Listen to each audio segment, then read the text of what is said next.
భారతదేశం హిందూ సాంప్రదాయాలకు పుట్టినిల్లు. హిందుత్వం అనేది ఒక మతం కాదు, ఒక ధర్మం. దీని ప్రకారం ఒక వ్యక్తి తనకు నచ్చిన దైవాన్ని ఆరాధించొచ్చు. ఈ దేవుడినే పూజించాలి, మొక్కాలి అని నిబంధనలు ఏవి ఇక్కడ ఉండవు. భారత గడ్డపై ఎన్నో వేల దేవాలయాలున్నాయి. ఎంతోమంది ప్రజలు నిత్యం దేవాలయాలకు వెళ్లి తమ కోరికలు, కష్టాలను తీర్చాలని ప్రార్థిస్తుంటారు. చాలా ఆలయాలు ప్రభుత్వం ఆధీనంలో నడుస్తుంటాయి.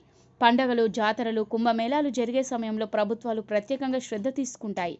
అయితే దేశంలోని చాలా ఆలయాలు రోజు నిత్య అన్నదానం చేస్తూ నిరుపేదల ఆకలిని తీరుస్తున్నాయి.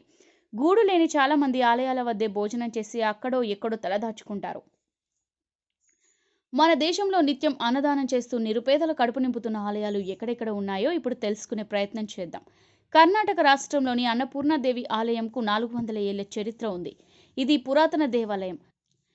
అన్నపూర్ణాదేవి ఆలయంలో నిత్యం వేలాది మందికి రుచికరమైన భోజనం అందిస్తారు. పంజాబ్లోని స్వర్ణ దేవాలయంలో కూడా చాలా మంది నిరుపేదలకు భోజనం అందిస్తుంటారు ట్రస్ట్ నిర్వాహకులు.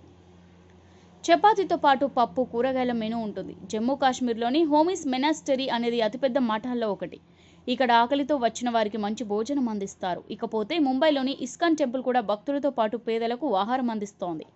మహాహారతి పూర్తయ్యాక ఆహారం అందిస్తారు. షిరిడి సాయిబాబా మందిర్ ట్రస్ట్ వారు వేల మందికి అన్నదానం చేస్తుంటారు.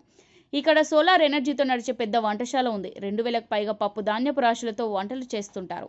కలియుగ దైవం శ్రీ వెంకటేశ్వర స్వామి ఆలయం ఉన్న తిరుపతిలో నిత్యం వేలాది మంది భక్తులకు అన్నదానం చేస్తుంటారు.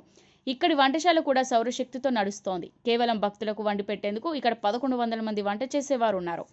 ఒడిశాలోని పూరి జగన్నాథ ఆలయంలో కూడా భక్తులకు, పేదలకు పెద్ద ఎత్తున ఆహారం అందిస్తోంది. కోల్కతాలోని దక్షిణేశ్వర్, బీహార్లోని బాంకే బృందావన్ టెంపుల్ కూడా భక్తులకు రుచికరమైన ఆహారాన్ని అందజేస్తోంది.